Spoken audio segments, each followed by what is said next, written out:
Maday Merino Damián, perdón, quien viene de Tabasco. Como ven, es una mesa y en unos momentos se incorporará el maestro Rodolfo. Es una mesa también interesante como las anteriores, en donde estamos tratando de confrontar los puntos de vista y las visiones que hay en distintas latitudes para poder tener una mejor percepción de lo que significan estos cambios procesales en nuestro entorno y el por qué pusimos el título de transmutación al tratar de transmitir que son muchos los cambios que se están generando en el procesalismo y que vienen a redefinir algunas figuras, algunas instituciones estructuralmente en México, bueno, pues con el cambio del Poder Judicial, la reforma constitucional al Poder Judicial. Y en esta mesa también hablaremos de un tema que está siendo gestor del cambio y es la inteligencia artificial. Es así que esta nueva tecnología que se está incorporando no solamente en el día a día que llevamos en nuestros teléfonos, en nuestras computadoras, cuando realizamos transacciones en el Internet, sino también de manera especializada en algunos ámbitos, como puede ser en el ámbito del Poder Judicial.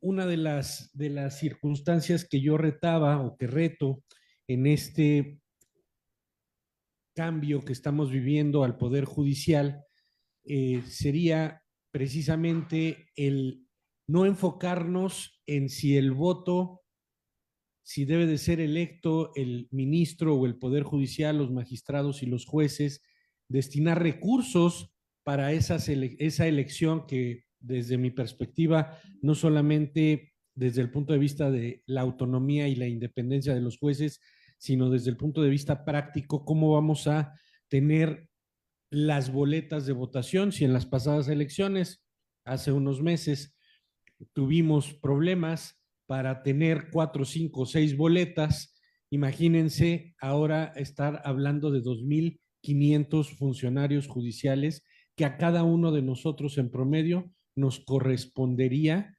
elegir.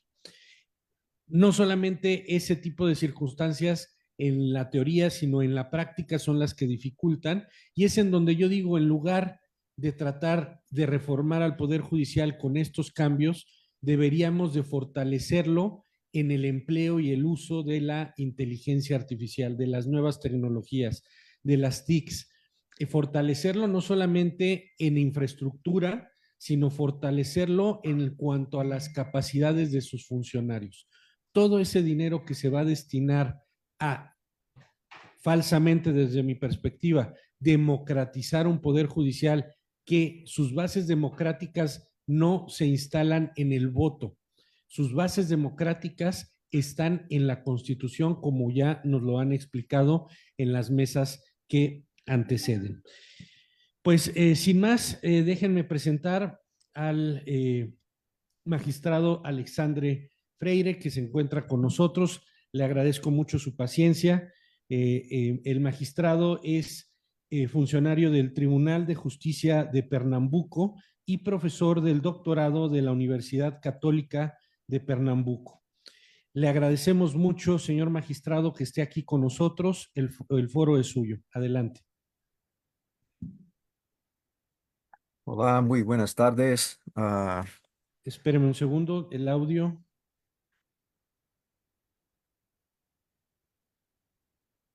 ¿Ya? A ver, intentemos una prueba de audio antes. Diga Yo estoy, algo. yo estoy intentando hablar ahora. ¿Tiene usted cerrado? Yo estoy oyendo. Usted, profesor Hugo. ¿Y vosotros me oyen o no? No se escucha. Espéreme un segundo, señor Vale. magistrado.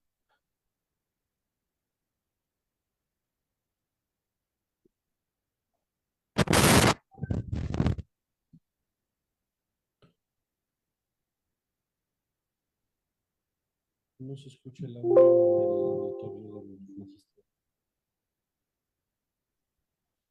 Bueno.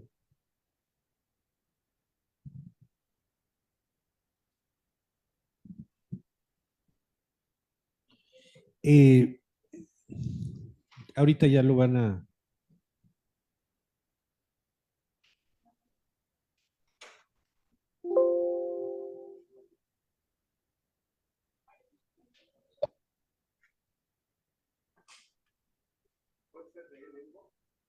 ver, aquí es, creo. ¿Mm? Me parece que está conectado, está en silencio, señor magistrado.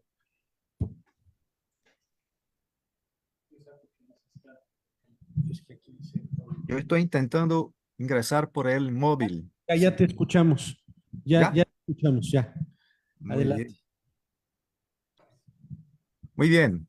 Entonces, yo anticipadamente agradezco la invitación del profesor Hugo Carrasco y saludo a todas vosotras y a vosotros. Y pregúntole, profesor, ¿yo puedo presentar unas diapositivas? Sí. Si es posible, yo pido para que liberen el sistema para mí, porque sería interesante para que yo pueda compartir en la pantalla los... Me parece que ya tiene liberado el acceso. Todavía no. Todavía no. Espérenme.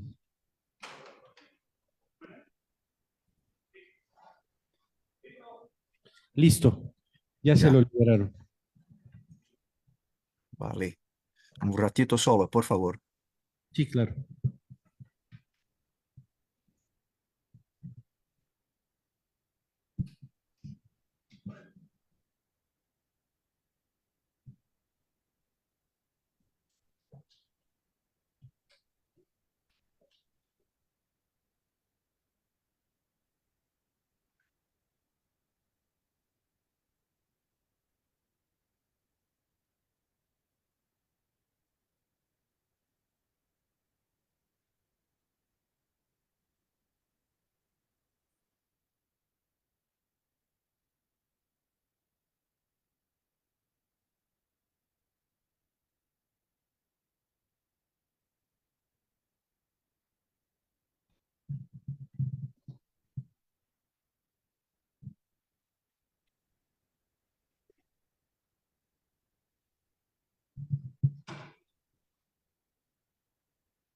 ¿Ya? Sí.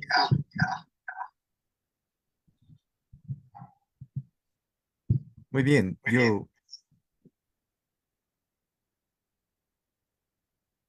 Yo intento ahora presentarles una,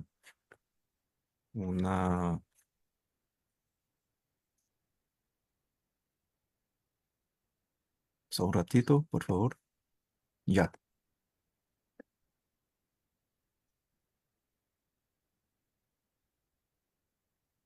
Yo creo que está en la pantalla de vosotros, ¿no?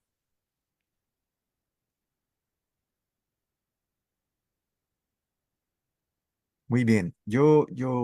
A mí me gustaría decir anticipadamente que es un gran honor para mí poder participar con vosotros de este congreso que agrega tantas personas envueltas en la discusión del derecho procesal. Yo soy profesor de derecho procesal también aquí en Pernambuco, en Recife. Y yo soy también profesor de derecho digital, que lo llamamos el derecho tecnológico aquí entre nosotros. Y yo específicamente, en mi oficina de trabajo, en mi tribunal, yo tengo aplicado la inteligencia artificial generativa para ayudarnos con la confección de las minutas de las decisiones judiciales, pero de una manera muy responsable, supervisionada, triplamente supervisionada. Y yo integro también una comisión del Consejo Nacional de Justicia de Brasil que Las está a service. estudiar una reglamentación de la inteligencia artificial generativa en el Poder Judicial brasileño. Muy bien, en nuestro panorama acá, es que nosotros tenemos una regla ya que reglamenta la inteligencia artificial general, pero no la inteligencia artificial generativa. Y por lo tanto, estamos ahora reunidos en Brasilia para ayudar a los consejeros con nuestra experiencia a redactar una nueva disposición reglamentaria de la inteligencia artificial sobre cómo nosotros debemos eh, nos preparar para este desenlace digital que se aproxima cada vez más de nosotros, que se está muy cerca de nosotros, ya presente en la vida de los abogados, de los fiscales, del Ministerio Público y también de los jueces. Pero pensamos nosotros que es necesario comprender lo que es la inteligencia artificial, saber cómo la Europa, Estados Unidos, México, Latinoamérica, en fin, cómo China está utilizando la inteligencia artificial para que así podamos tener bases seguras para podermos no tener sesgos o riesgo de sesgos en nuestras decisiones judiciales, como ya ha ocurrido, como en el caso muy famoso de Compass, en el estado de Wisconsin, en los Estados Unidos, en que los afrodescendientes, los latinos, los gitanos, son apenados de una manera muchísimo más severa de que los descendientes de anglosajones, germánicos, etcétera. Entonces, este tipo de riesgo nosotros no podemos admitir. Por lo tanto, aquí en Brasil ya hay reglamento en el sentido de que una inteligencia artificial desarrollada en cualquier de nuestros tribunales hay que ser depositada en una plataforma virtual que es gerenciada, gerida por el Consejo Nacional de Justicia, que se llama Sinapsis. Esta plataforma Sinapsis, ella reúne, congrega todas las inteligencias artificiales desarrolladas por nuestros tribunales.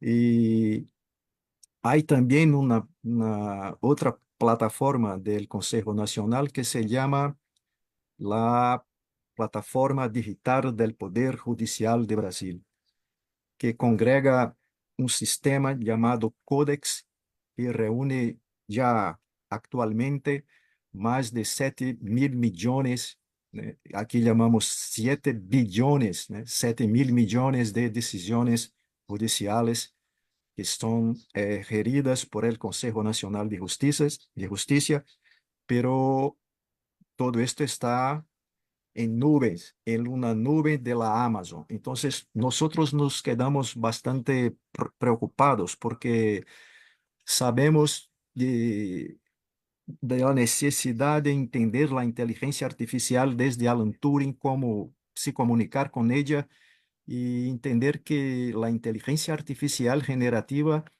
es el mismo que el arte de sabermos mantener un diálogo con un niño. Entonces, son los secretos de los prompts, de los comandos que nosotros ponemos en el ordenador que nos ofrecerá una decisión judicial, por lo menos un proyecto de decisión judicial que hay que ser siempre revisada, supervisionada. Y yo tuve ayer una noticia muy alentadora para mí, que aquí en mi oficina de trabajo en el Tribunal de Justicia de Pernambuco, nosotros conseguimos hacer una cosa muy, muy importante para nosotros y muy abrumadora porque nos deja muy contentos por termos zerado nuestra oficina de trabajo. O sea, zerado es una expresión que yo estoy utilizando, no sé si lo comprende, pero quiere decir no tenemos más procesos para ser juzgados en nuestro gabinete, en nuestra oficina. Esto que vosotros están a ver ahora es un gráfico de la diferencia entre la productividad de mi oficina antes y después del uso de la inteligencia artificial generativa en la tomada de decisiones judiciales. Es una cosa que no tiene precedentes en nuestro tribunal. Y yo les puedo decir que si bien utilizada es una cosa segura, porque en verdad, cuando nos...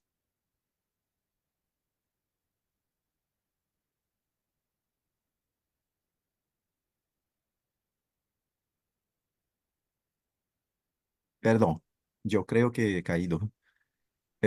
Cuando nosotros tomamos una decisión judicial que ha sido hecha con la ayuda de la inteligencia artificial, la responsabilidad por eso es nuestra.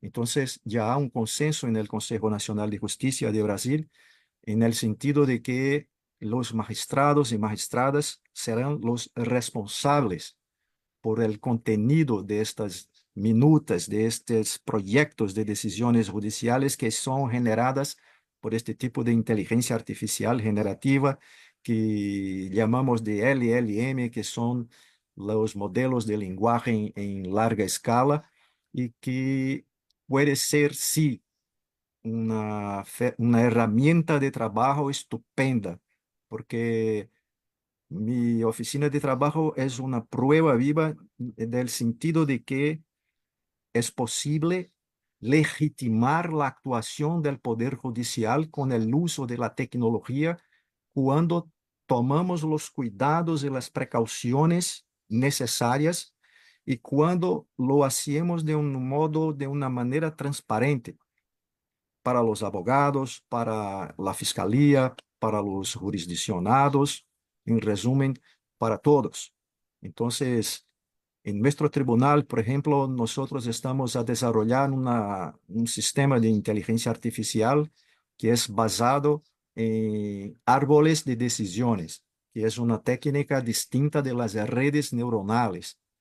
Estas últimas son técnicas opacas y es preciso tener mucho cuidado con esto porque si pasamos a utilizar el chat GPT, el Gemini del Google, el Cloud, estas herramientas que son de empresas privadas, ellas tendrán acceso a nuestros datos.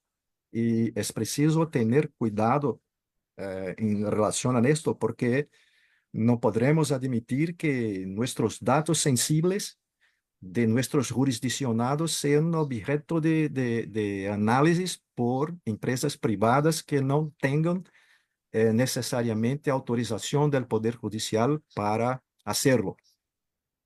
Entonces, tomamos toda precaución en el sentido de que las causas, las demandas de derecho de familia, por ejemplo, las causas criminales, por ejemplo, no pueden ser objeto de decisiones virtuales artificiales.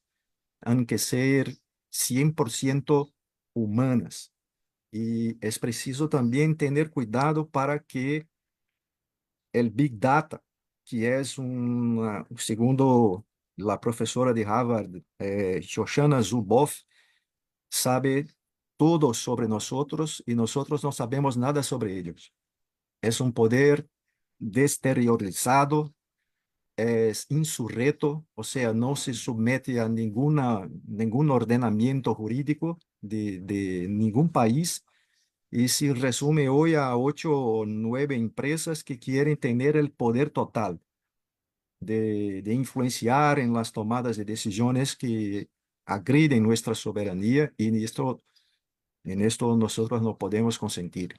Tenemos el caso ahora en que un ministro, un juez de la Suprema Corte de Brasil ha suspendido la actuación de Twitter, la ex, en Brasil, exactamente porque han difundido fake news, deep fake news, desinformación, y es preciso que nosotros que integramos el Poder Judicial tengamos siempre cuidado y comprendamos siempre que la libertad de expresión no es libertad de agresión.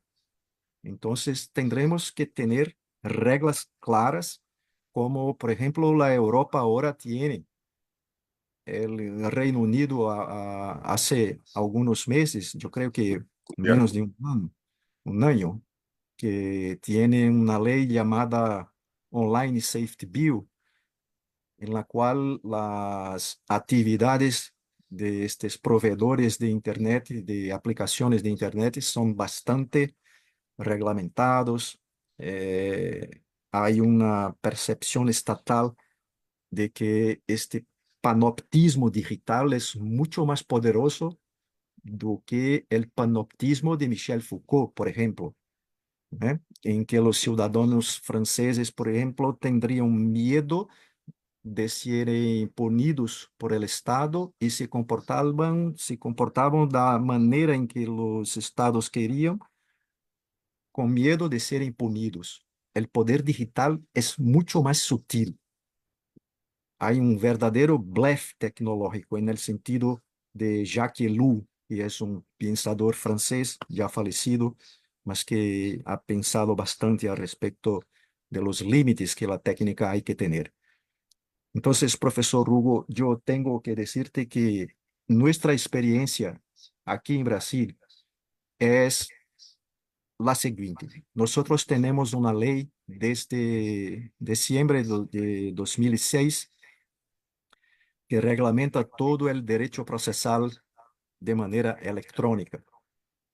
Es la ley 11.419 de 2006 y permite esta ley que todos los actos procesales sean hechos de manera absolutamente digital. Pero no hay todavía reglamentación en Brasil acerca del uso de la inteligencia artificial generativa por el Poder Judicial. En otra punta, el Consejo Nacional de Justicia ha decidido recientemente que una demanda hecha por un abogado que intentaba prohibir que los jueces brasileños utilizasen la inteligencia artificial generativa ha sido decidida de modo contrario al interés de este abogado. O sea, el Consejo Nacional de Justicia ha dicho que no es prohibido, pero hay que tener mucho cuidado y que esperemos la reglamentación estar por venir de cómo nosotros, jueces, abogados, fiscales, en suma, todos los sujetos procesales debemos hacer con la inteligencia artificial generativa. Tener mucho cuidado, sobre todo con las alucinaciones de las inteligencias artificiales generativas. Tenemos aquí en Brasil un caso muy interesante de un juez que está siendo procesado porque ha tomado una decisión que ha sido confeccionada por una inteligencia artificial generativa y ella creó una jurisprudencia inexistente. Y este juez está siendo acusado de haber cometido un ilícito administrativo. Yo no estoy controlando mi tiempo, profesor Hugo. Si ya está cerca de terminar, es solo que me avises porque yo siento muchísimo no ter podido estar presente. Tuve desafortunadamente problemas que impidieron-me de estar allá. Quanto a nuestros sistemas que tenemos aquí en los tribunales brasileños, nosotros tenemos la experiencia de desarrollar sistemas especialistas de tomada de decisiones en el derecho procesal civil que han sido desarrollados en mi oficina de trabajo con un acuerdo de cooperación con la Universidad de Pernambuco. Y yo he invitado a los abogados a través de la Orden de los Abogados de Brasil los defensores públicos y los representantes del Ministerio Público para que conozcan nuestra herramienta, para que la comprendan, para que sea transparente. Y nuestra reglamentación de la inteligencia artificial generativa que está por venir hace una diferencia entre transparencia y explicabilidad. Y eso es muy importante, porque el chat GPT, por ejemplo, no es transparente. Las redes neuronales que tienen más de 3 camadas no son transparentes, son opacas, son cajas negras. Nosotros no sabemos cómo las decisiones son exactamente fundamentadas. No entanto, es posible explicar la tomada de decisiones. Y ahí hay la diferencia entre transparencia y explicabilidad algorítmica. De modo que, aunque no sea posible 100% dar una transparencia total, el uso de la lógica inductiva nos permite decir para los jurisdiccionados, para los abogados, que determinada decisión ha sido tomada porque aconteció un hecho de esta forma que fue interpretado de esta manera, de acuerdo con la interpretación pretoriana del Superior Tribunal de Justicia. Es un caso. Entonces, yo creo, profesor Hugo, que es algo que no se puede evitar. No es posible evitar que un abogado haga una petición utilizando una inteligencia artificial generativa. No hay cómo decir, ni mismo que se utilicen aqueles 0 GPTs que son inteligencias artificiales que se proponen a decir si un contenido ha sido producido o no por una otra inteligencia artificial. El hecho es que esto no es posible porque hay inteligencias artificiales que hacen paráfrasis y dificultan bastante saber si realmente han sido producidas por seres humanos o por máquinas inteligentes. En suma, profesor Hugo, yo agradezco inmensamente la invitación. Es un gran honor para mí poder participar de un evento de tal magnitud como este congreso. Dejo mis congratulaciones para usted y para todo su equipo que han hecho este acontecimiento de fato ocurrir. Muchísimas gracias y yo estoy a disposición para eventuales indagaciones.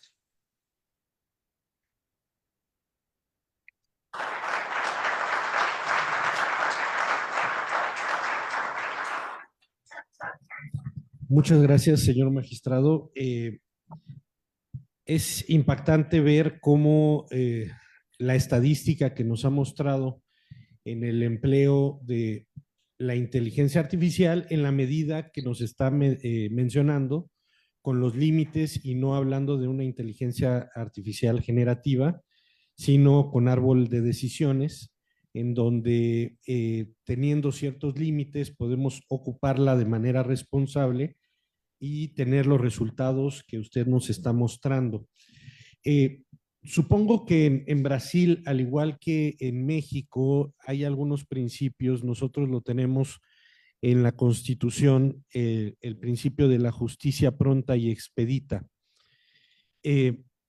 Y eventualmente lo que usted nos ha mostrado es cómo una herramienta nos puede ayudar a cumplir con un principio constitucional que además se traduce en un reclamo de la sociedad diario, el tener una justicia pronta y expedita, porque también ya la Corte Interamericana de Derechos Humanos ha mencionado que la justicia que no es impartida en tiempo no es justicia. Eh, si, por ejemplo, en algún caso particular de los que ha manejado la Corte Interamericana, se toman 15 años para poder resolver si el padre puede o no tener contacto con su hijo. Después de 15 años resuelven que sí, pues ya la verdad esa justicia no viene a resolver la conflictiva y es un reclamo que se tiene en cuanto a la justicia pronta y expedita. Yo creo que nos ha mostrado cómo ustedes están implementando, desde luego también haciendo alusión de que no hay una reglamentación específica, pero que utilizando el buen juicio, utilizando las herramientas a través de un equipo preparado, porque para poder utilizar la inteligencia artificial, pues necesitamos también un equipo preparado. Y ahí me gustaría hacerle una primer pregunta. ¿Cómo preparó a su equipo para poder incorporar esta inteligencia artificial? Porque hoy en día todo mundo podemos tratar de incorporar en nuestro conocimiento y con las mejores intenciones utilizar la inteligencia artificial, pero yo creo que para poder tener los resultados que usted nos muestra, no es el utilizar la inteligencia artificial de manera individual como cada uno de ellos piense. Si nos pudiera ayudar a entender cómo su equipo recibió esas indicaciones, instrucciones, preparación, lineamientos para poder llegar a estos resultados. Muy bien. Profesor Hugo, nosotros pasamos en mi oficina aproximadamente 6 meses entrenando un equipo de 11 personas de asesores en lo que llamamos de ingeniería de prompts, una arquitectura de prompts.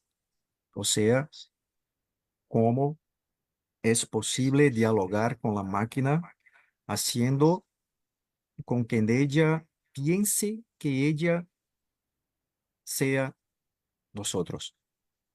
Entonces, hay que tener mucha paciencia. Aquí en mi tribunal son 52 magistrados y yo creo que bajo de 30 magistrados están utilizando la inteligencia artificial generativa, pero hay ya un reclamo de la sociedad con, con la demora, como podría decir en castellano, el tiempo largo que se pierde con las demandas. Entonces, entrenamos la equipo, nuestro equipo, y hacemos el siguiente. Nosotros solo tenemos procesos digitales, no tenemos más procesos físicos. Entonces, un asesor mío hay que poner una etiqueta en el proceso que está cuidando. Y si hace una minuta, un proyecto de decisión judicial para mí, hay que poner la etiqueta de que ha hecho con la ayuda de la inteligencia artificial. Y él tiene la obligación y el deber de hacer la corrección, de configurar los números, la jurisprudencia, la doctrina, todo lo que ha hecho la inteligencia artificial. Entonces hay una primera supervisión humana y luego otro asesor hace la segunda revisión, es decir, la revisión de la revisión. Y solamente después es que este proceso viene para mí. Y yo entonces, yo hago la tercera revisión y a veces que yo no estoy de acuerdo. Entonces yo cambio el contenido de la decisión, pero en la mayoría de las veces no. Yo puedo decir que la inteligencia artificial, ella no comete errores de gramática, errores de orden lógica. eh, Ella puede hacer alucinar, esto es verdad. Entonces, tenemos que tener mucho cuidado. Tenemos que leer, releer y leer nuevamente. O sea, leer 3 veces, corregir por 3 veces en el mínimo. Y el Consejo Nacional de Justicia, yo creo que en esta reglamentación que vendrá ahora, yo creo que en diciembre, obligará a los jueces que utilicen la inteligencia artificial que pongan en su decisión que ella ha sido hecha con la ayuda de una inteligencia artificial, en nombre de la transparencia, para que la sociedad sepa que ha sido hecha y revisionada por un magistrado humano. Esto es fundamental. La revisión humana es fundamental. Una carta de principios que ha sido hecha en la Europa en 2018 y ha sido incorporada muy recientemente en esta reglamentación final, que hay 5 principios más o menos, que hay uno de ellos que dice que el principio del juez humano tenemos que preservar. No podemos admitir, pienso yo, la propuesta que ha surgido en Estonia, por ejemplo, de que demandas de escasas cuantías que podrían ser juzgadas por algoritmos y revisionadas por una turma, una cámara de jueces humanos. Nosotros aquí entendemos que hay siempre que tener la decisión humana en todas las etapas, en primer grado, en la instancia segunda, en la justicia superior del Tribunal de Justicia y sobre todo en el Supremo Tribunal Federal. Yo creo que es esto, profesor.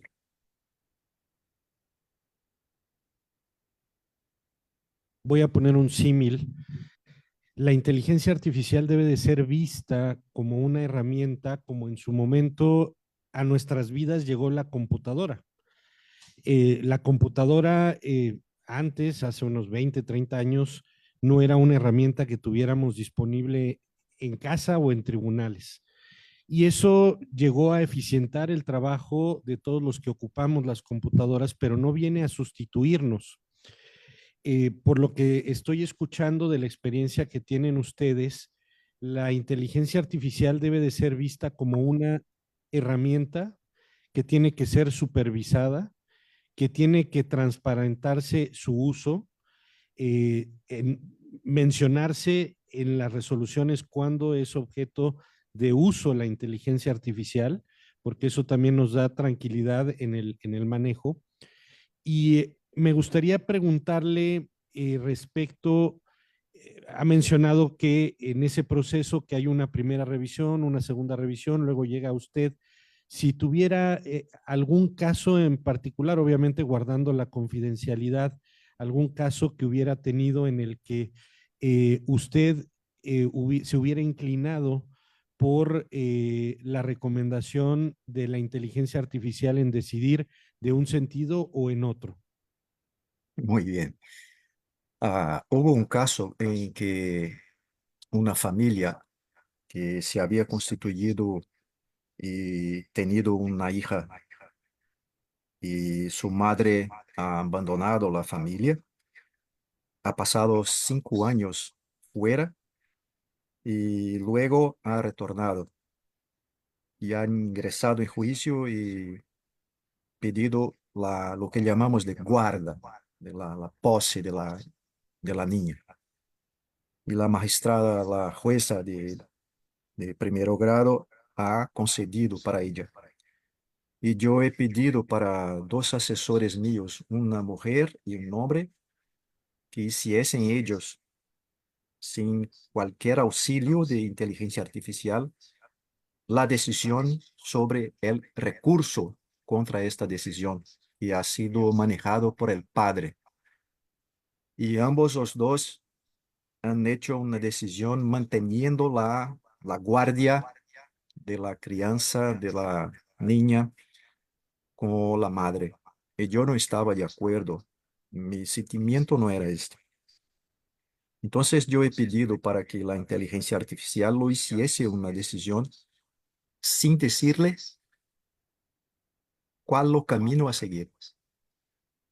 Y ella ha hecho una decisión que me pareció más, más compatible con mi manera de pensar. Ha dejado la guardia con el padre porque la niña vivía a 5 años y medio con su padre, pero de manera compartida. O sea, su madre podría visitarla siempre en los horarios preacordados con el padre. Y yo he dicho para mis dos asesores, data venia, yo creo que la inteligencia artificial ha dado una decisión que ha sido mucho más consentánea con mi manera de pensar. Pero este es un caso que nosotros no utilizamos. Yo hice una experiencia solamente, porque en casos de derecho de familia nosotros no, los casos de secreto de justicia, los casos que tienen datos sensibles, no utilizamos. Yo hice apenas una experiencia y es increíble porque ha leído el parecer de la psicóloga y ha dicho que el parecer no era contra el padre, por ejemplo. Es una cosa estupenda, ¿eh? Es una herramienta que nos ayuda y nosotros no podemos verla como enemiga, creo yo, creo yo. Entonces es esto, profesor. No, de regla, nosotros decimos para la inteligencia artificial, cuando hay una apelación, por ejemplo, lo le digo, sea contra este recurso, niegue este recurso o, por el contrario, dé procedencia a este recurso. Y ella hace lo que nosotros mandamos hacerle. Entonces es así que yo pienso que debe ser. Que nosotros estemos siempre en el comando de la inteligencia artificial, siempre, en todos los momentos. Es esto. Pues muchas gracias, señor magistrado.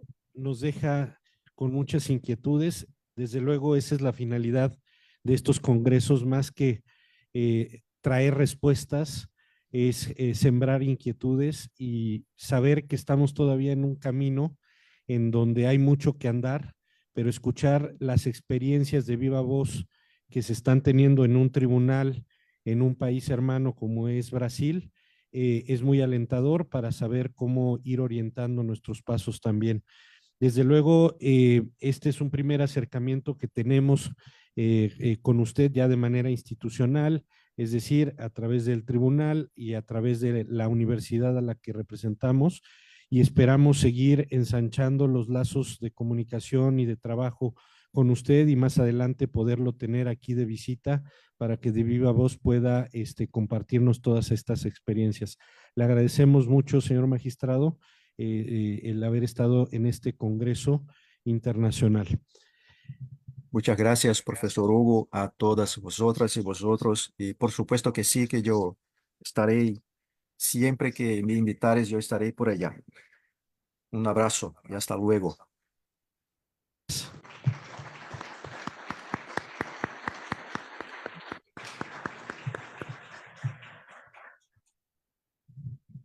Bueno, pues seguimos ahora con la participación del maestro Rodolfo Guerrero Martínez.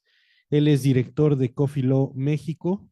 Está aquí con nosotros. Él viene de Guadalajara y nos hablará sobre la implementación de la inteligencia artificial en el Poder Judicial de la Ciudad de México. Te doy la...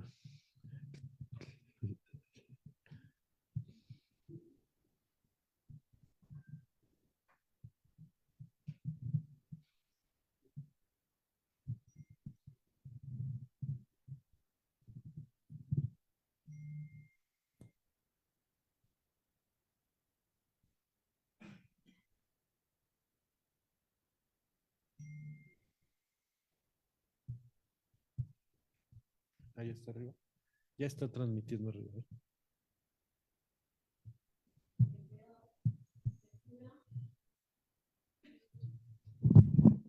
No. Voy a dar lectura de la semblanza curricular del maestro Rodolfo Guerrero Martínez.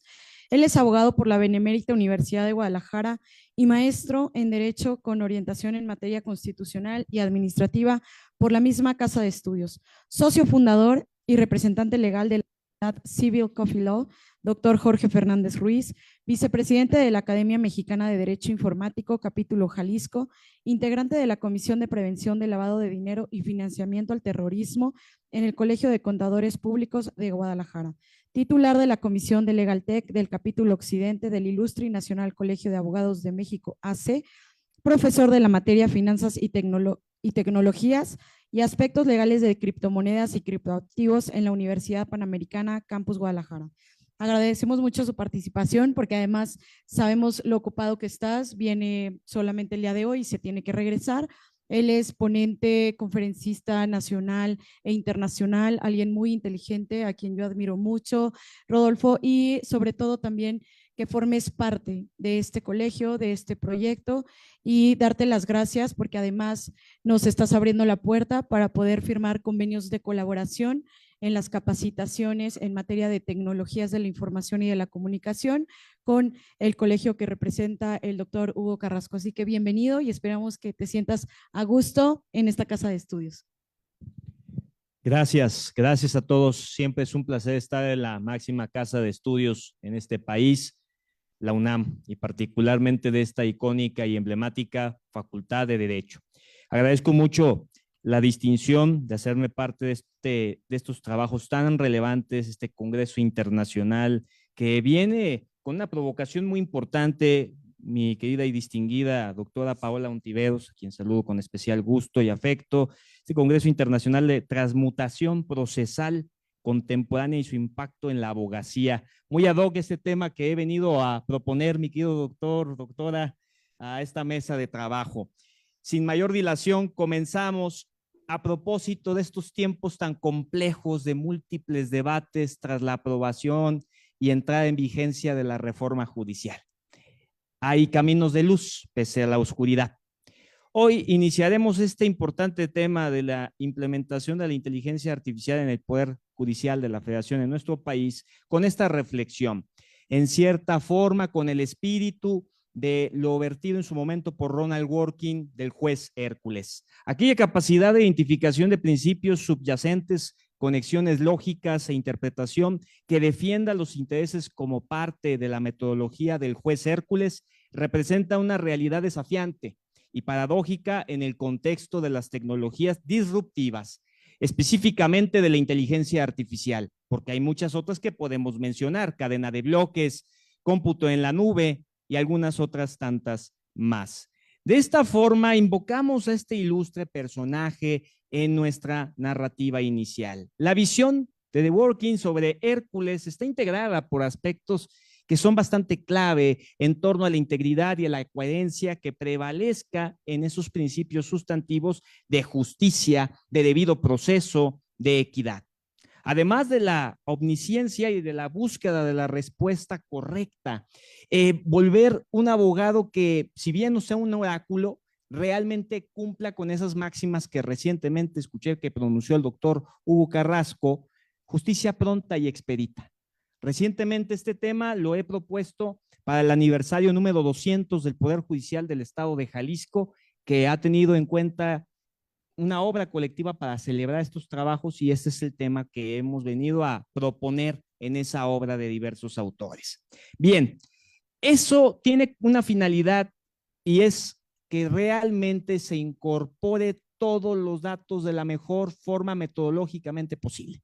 Si no se hace un adecuado proceso, una adecuada transformación digital, es imposible poder estar hablando de inteligencia artificial generativa, es imposible estar hablando realmente de un gobierno inteligente.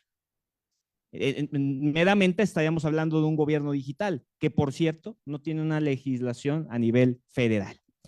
De manera que este escenario de tecnologías disruptivas, de la aplicación de la inteligencia artificial concretamente, viene a vincularse de una manera bastante satisfactoria con este planteamiento que en su momento era bastante criticado. ¿Un juez Hércules quiere sustituir a los jueces? ¿O de qué se trata hoy que se tiene sistemas que optimizan y automatizan procesos? Yo lo vería más bien en contrario sensu. Esto es una clara herramienta que potencializa a aquellas capacidades humanas y las lleva al siguiente nivel.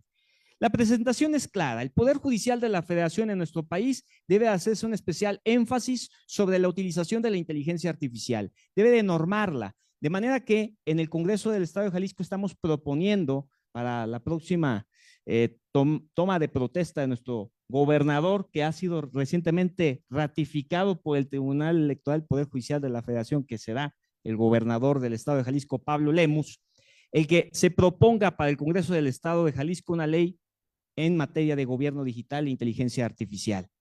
Deseamos hacer la cordial atención e invitación a esta mesa de trabajo y esta máxima casa de estudios y concretamente a este distinguido colegio, querido doctor Hugo Carrasco, querida doctora Paola Ontiveros, a que se pueda unir a estos trabajos de deliberación de la iniciativa con proyecto, ya que hoy recientemente se nos está sumando la UNESCO y deseamos que México apuntale hacia el futuro, que Jalisco pueda tener ese inicio para que posteriormente en lo federal, como sabemos, a veces el ego hace que las cosas se pronuncien y se pronuncien bien, por cierto. Bien, en ese sentido, la creación de este tipo de plataformas, de estos sistemas digitales, pues tienen una especial finalidad.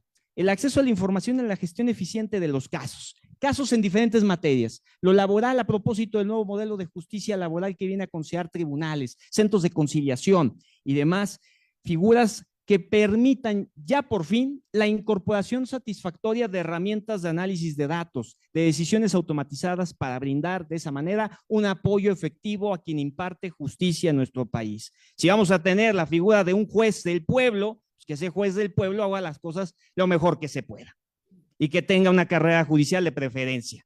A eso apelo yo.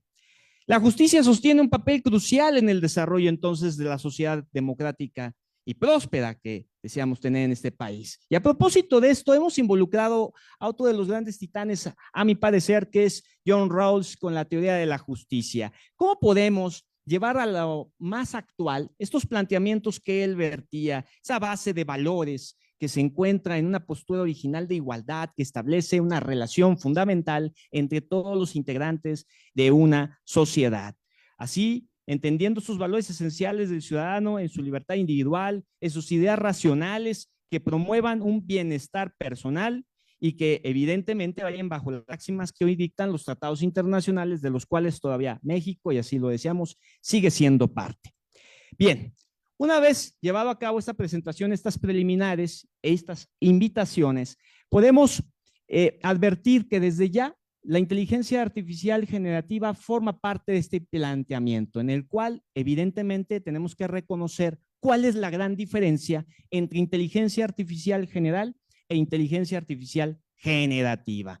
Hablar de inteligencia artificial general es muy distinto dado a que estamos hablando de ciertos procesos de automatización de procesos. Incluso en la literatura que se ha dado a conocer por instancias jurisdiccionales en Holanda, en Países Bajos, hacen la diferenciación entre algoritmos tontos e inteligentes. Aquellos que nada más sirven para automatizar tareas bastante rudimentarias, a aquellos que van a utilizar las máximas de la comprensión de los datos para resultar en imágenes, videos y conversaciones en tiempo real con documentos, como hoy lo hace el modelo de ChatGPT 4.0.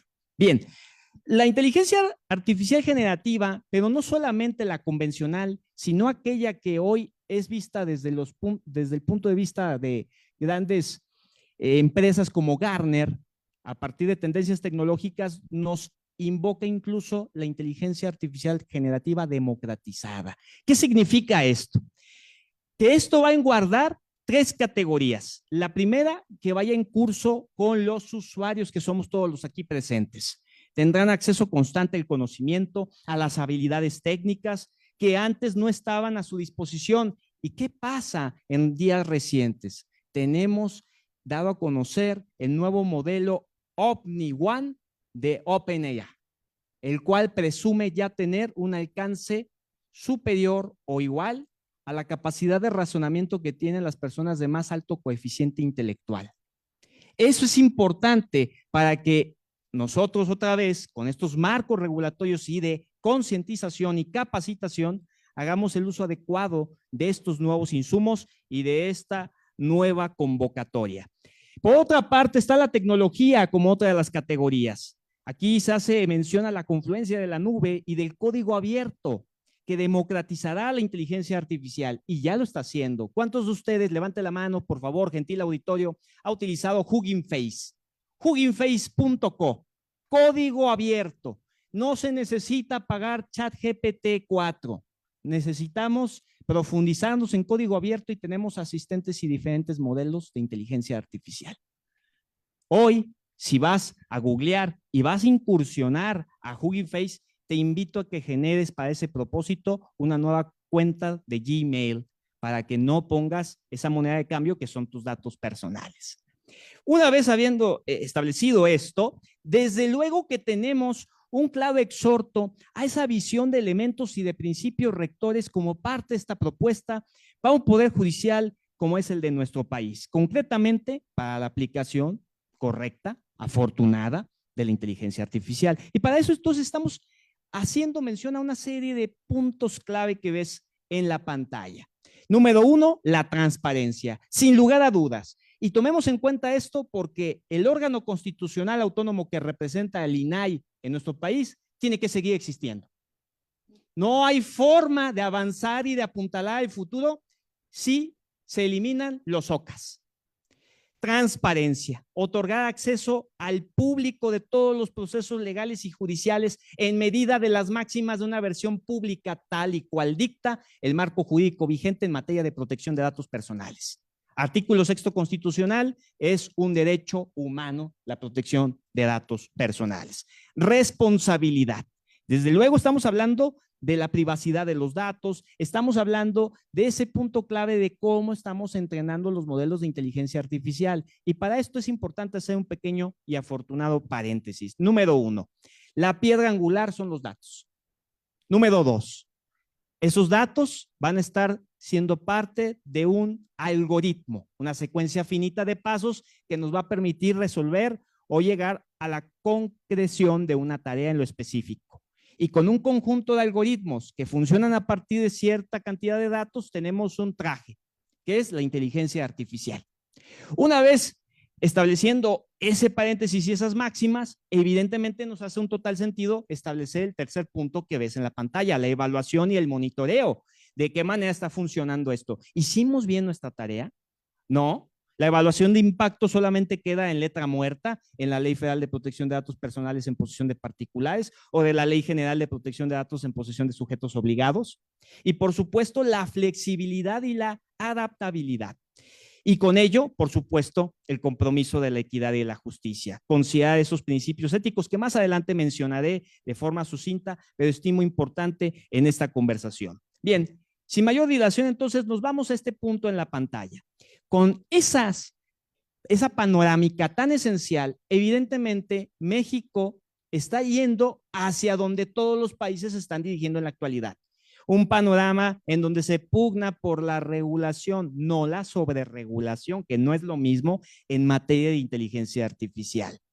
Y con ello, evidentemente, hacer mención a algunos de los tantos documentos relevantes que se han tornado en los últimos años, 2022, 2023, 2024. Hablamos, por ejemplo, el año pasado de la orden ejecutiva sobre protección, seguridad y confiabilidad respecto a inteligencia artificial firmada por Joe Biden, o hablamos de la declaración de Blaisley, en donde se unen prácticamente las principales economías del mundo de todos los continentes de este planeta, y además de esa conformación afortunada de ese grupo de expertos de alto nivel en inteligencia artificial y su impacto en el desarrollo sostenible de la Organización de Naciones Unidas. Estamos hablando de un hito que, a propósito de esto, recientemente en este mes de septiembre se acaba de publicar Cómo gobernamos la IA para el bien de la humanidad, documento recientemente publicado por la ONU.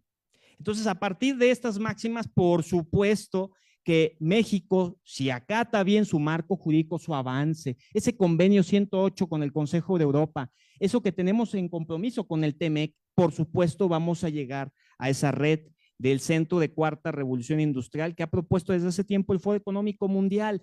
¿Cómo hacemos posible que las localidades, las diferentes localidades dentro de los municipios, de los estados de nuestro país vayan a la par con proyectos estratégicos que puedan estar fondeados, que puedan acceder al recurso económico? Porque hoy tenemos grandes asimetrías. Hoy, por ejemplo, nosotros podemos tener acceso a mucha tecnología, perfecto, pero porque tenemos los mínimos indispensables. ¿Qué pasa cuando no hay electricidad? No hay computadoras. Y ya entonces le digo al juez, ¿no estás utilizando inteligencia artificial? No hay computadoras, no hay internet.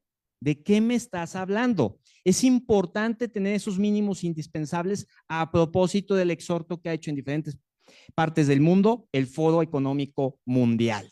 Y por supuesto, si ya estamos hablando de que el Poder Judicial se dirija a la implementación de la IA de la mejor forma posible, tiene que ver los ejemplos que ahorita está haciendo consecutivamente el Estado español. Por ejemplo, el tener hoy una agencia española de supervisión de la inteligencia artificial, la AESIA, como una institución clave de la estrategia de IA que ha propuesto el gobierno de aquel país. De esa manera, se hace un importante hincapié de aquellas empresas que tendrán sí o sí que respetar al ciudadano y ese operador del derecho que sí o sí comprenderá de lo que estamos hablando. Oye, que auditoría algorítmica, se auditan los algoritmos, hay transparencia, hay ataque adversario por motivo del entrenamiento desafortunado de una inteligencia artificial, son las nuevas cosas que tenemos que comprender y evidentemente lleva una curva de aprendizaje. Yo no le estoy diciendo al Poder Judicial en su totalidad, ya tienes que saber esto por cuestión de ósmosis en poco tiempo. Pues claro que no, es una ridiculez. Pero lo que sí estoy diciendo es que tenemos que tener en claro los puntos finos, una estrategia clara y trazar metas. Por supuesto, en esa propuesta que estoy haciendo viene la reinvención, por ejemplo, muy importante, por cierto, recientemente publicada esta propuesta también en el libro de un conjunto de, vamos a decir, de tópicos de valor para una reforma judicial que en verdad sea interesante para este país, por parte de la editorial Fundap, que dirige don Rodolfo Vega, a quien mando un cordial saludo. Propuesta de código de ética para el Poder Judicial a la Federación con el uso de inteligencia artificial. Observemos, muy interesante, código de ética, comprende sus 5 capítulos, sus objetivos fundamentales de independencia en el primero, imparcialidad en el segundo, en el tercero objetividad, en el cuarto profesionalismo y en el quinto excelencia. Diferentes aplicaciones, un mismo fin, justicia pronta y expedita, justicia eficiente con el uso de las tecnologías de la información y comunicación. ¿De qué manera se incorpora la inteligencia artificial en cada uno de esos principios y los lleva a un marco de actualidad? Con todo lo que hemos dicho anteriormente, comprender adecuadamente la IA, los principios rectores, por supuesto, aquello que veremos más adelante en materia de la ética a función de el deber ser sobre una herramienta que va a impactar en la sociedad y que se desea impacte de forma positiva. La UNESCO ha sido muy clara y vamos en esa misma línea. 2021. UNESCO publica un exhorto para que las naciones se vayan adecuando a estos nuevos paradigmas. Perfecto. Y dice que dentro de esos principios hay que tener en cuenta la seguridad y la protección, bastante ad hoc con lo que hemos pronunciado recientemente, equidad y no discriminación, porque dentro del aprendizaje automático que tiene un modelo de inteligencia artificial, existen cuatro tipos comunes de sesgo. Sesgo algorítmico, de estereotipo, de género, de distorsión sistemática del valor, y es bien importante. Entonces, datos, gobernanza de datos, un buen proceso de transformación digital, sostenibilidad y, por supuesto, la gobernanza y la colaboración adaptativa y de múltiple parte interesada, encargado, responsable en materia a propósito de la protección de datos personales. Estamos hablando de la supervisión y de la decisión humana. Para mí, el principio rector. ¿Por qué? Porque decía muy bien quien me antecedió en el uso de la palabra de Brasil, una autoridad jurisdiccional, que invocaba un caso en el que en Estados Unidos se da algo totalmente desafortunado.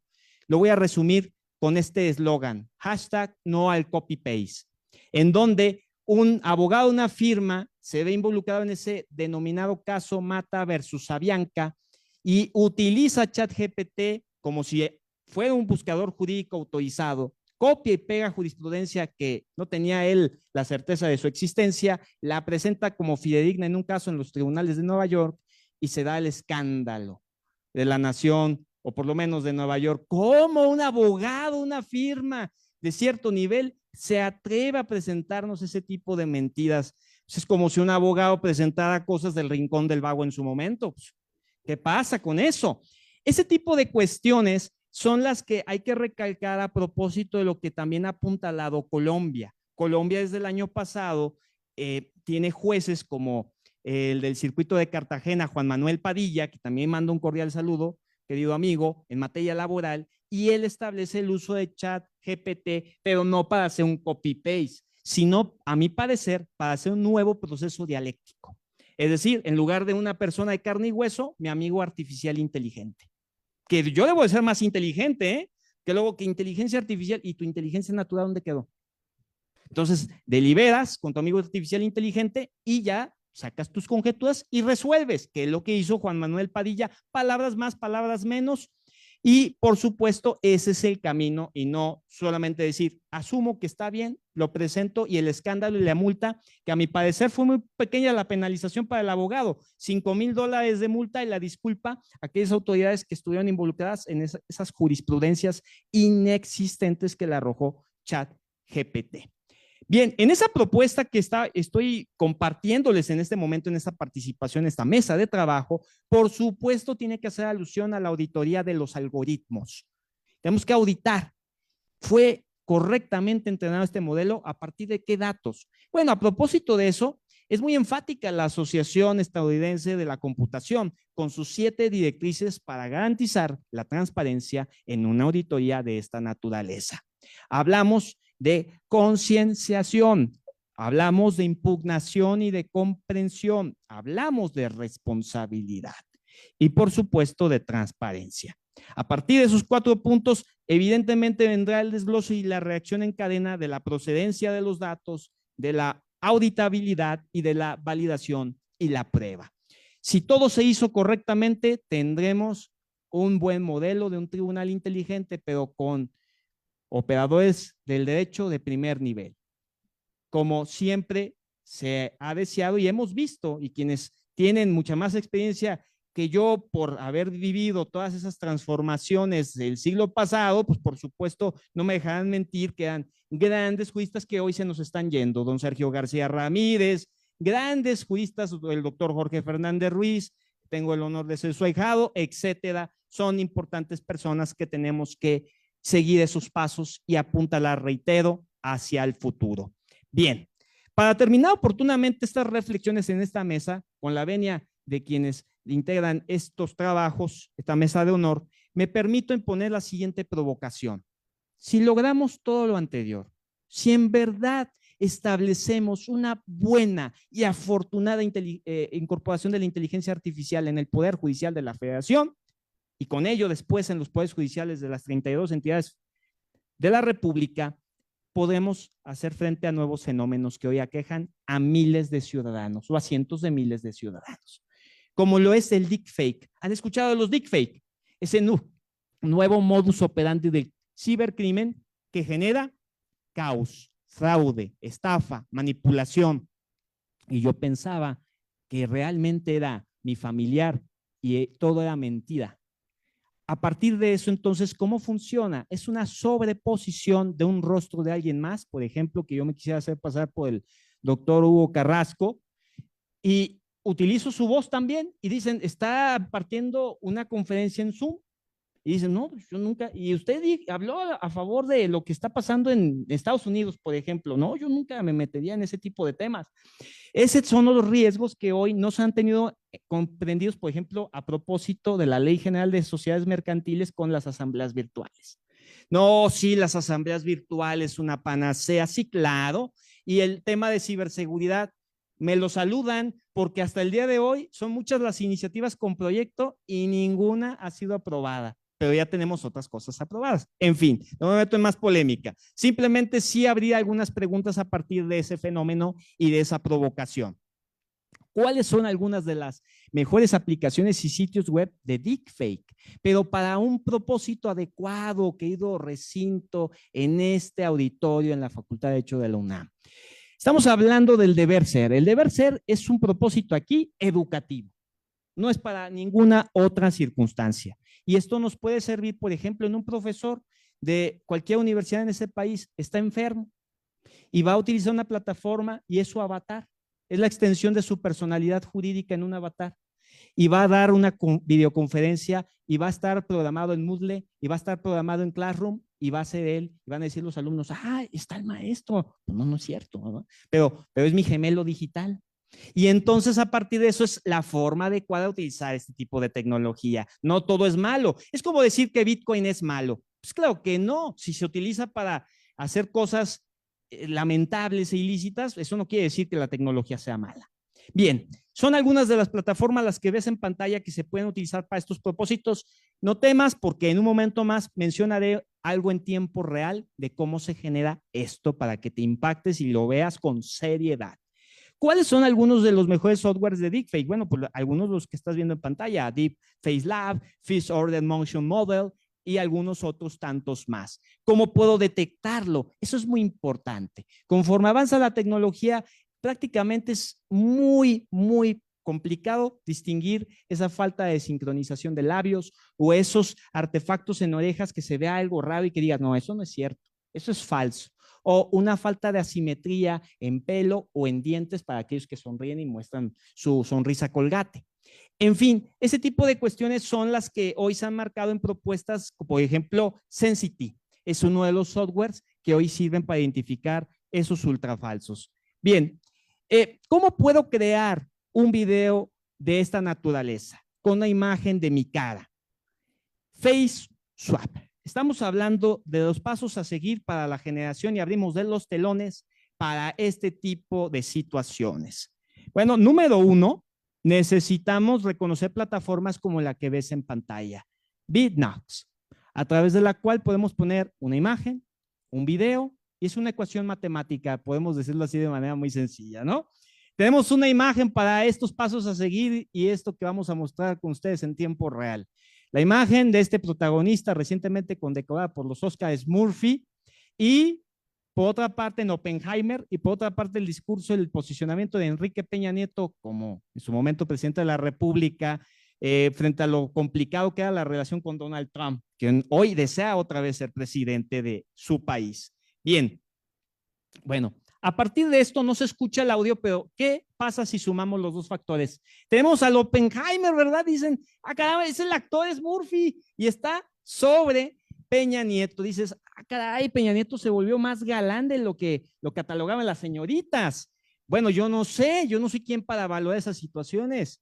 Me exonero de ese tipo de conversaciones, pero lo que sí es cierto es que sumando esto tenemos deepfake en tiempo real. Al alcance para todos, versión gratuita, pero ante un gran poder corresponde una gran responsabilidad, como dijo el tío Ben a Peter Parker. Bien, ese tipo de situaciones son las que hoy tenemos que tener en cuenta. Y aquí tenemos a Murphy hablando y estableciendo el discurso que en su momento estableció Enrique Peña Nieto. Advertencia. Entonces, hoy tenemos que ser cuidadosos ¿con qué?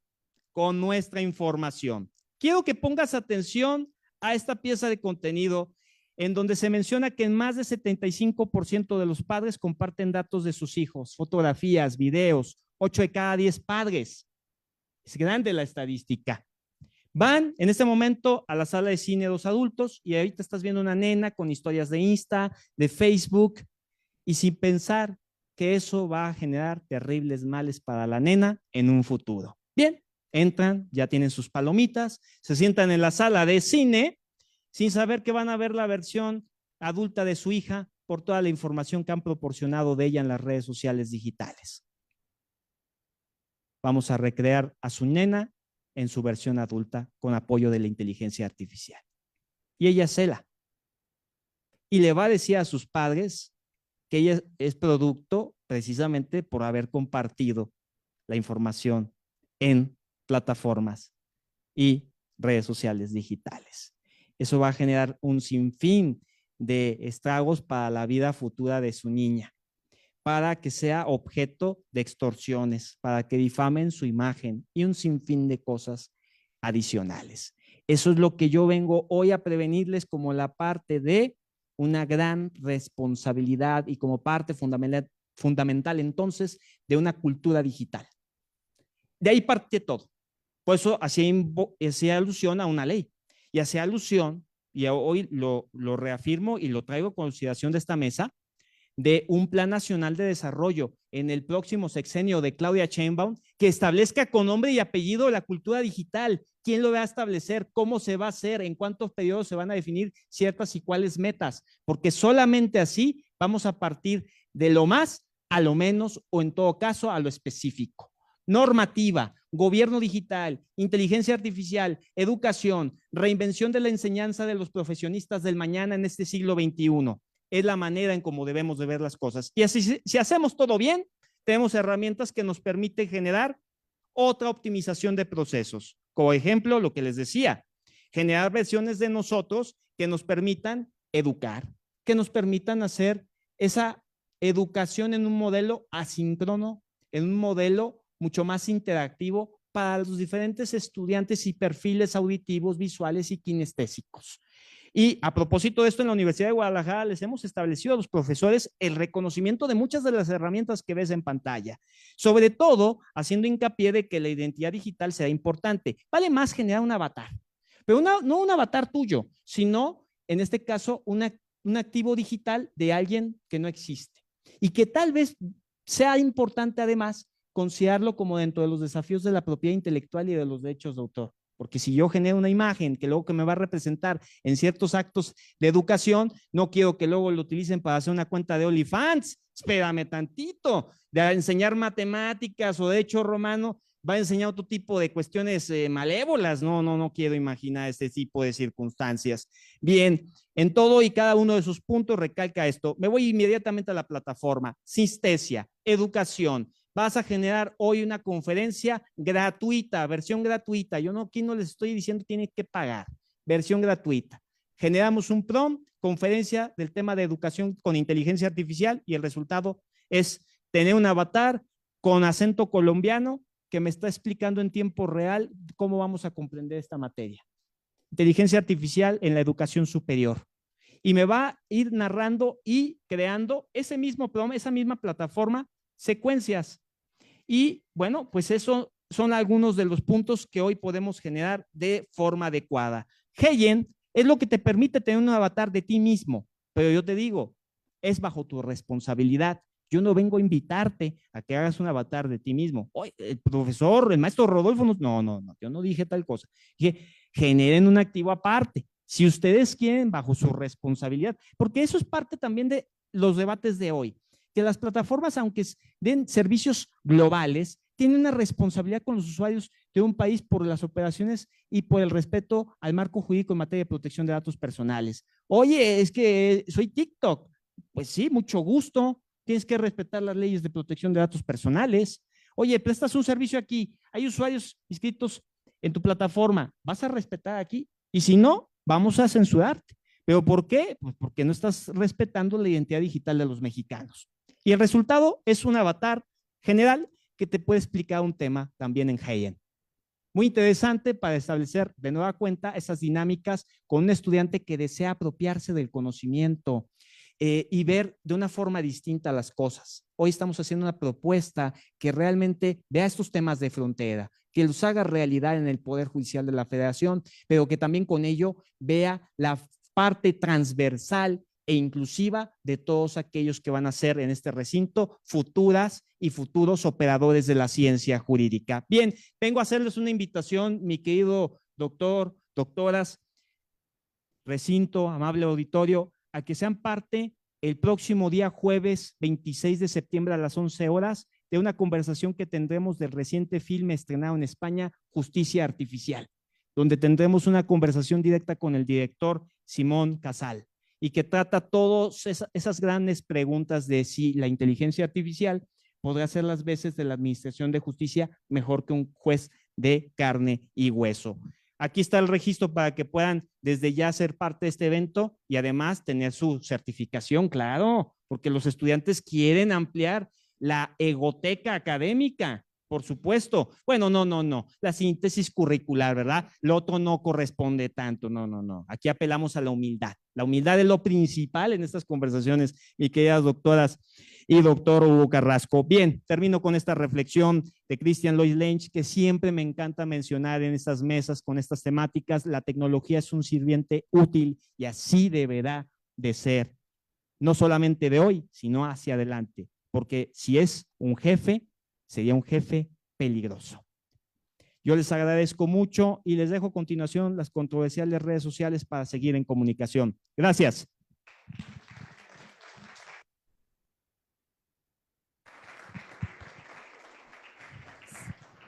Muchísimas gracias, maestro Rodolfo.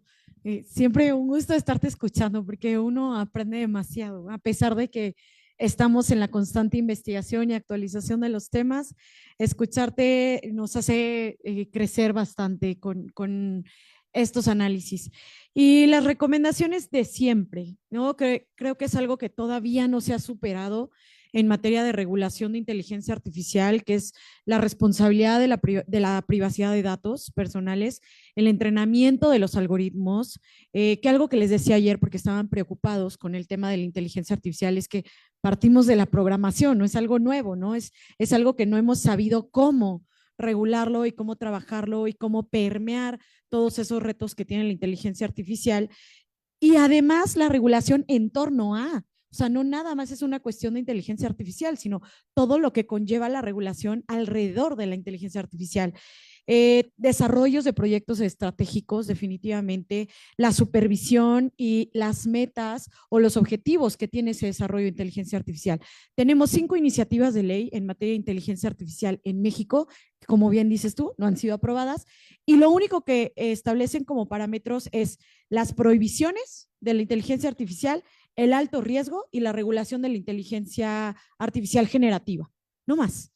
O sea, y lo único que vemos de cambio en estas iniciativas de ley es la autoridad responsable. Si creamos o no creamos una autoridad responsable para la regulación de la inteligencia artificial. Entonces, bueno, para superar las preguntas de siempre, adelanto el tema de no hay reemplazo del ser humano, eso es algo definitivo, ya tenemos que superar esas preguntas, esos cuestionamientos, tenemos que tener usuarios con más conocimientos técnicos que tengan mejores resultados, ¿sí? Porque ya estamos viendo temas de marketing, ya estamos viendo temas de libertad de cátedra, que fue un debate que a mí me tocó vivir con el doctor Hugo Carrasco, en el tema de, bueno, ¿cómo hace ejercicio de su libertad de cátedra? Y aquí no lo dice el maestro Rodolfo, yo puedo utilizar un avatar para dar clase. Yo puedo utilizar hologramas para poder dar clase, como en algunas universidades que ya conozco.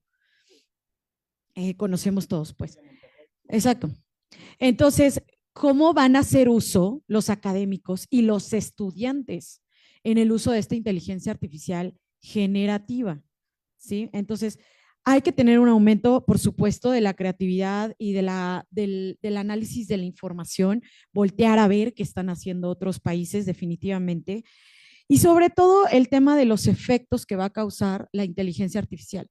Como no hay legislación, ¿a quiénes nos toca poner esos límites?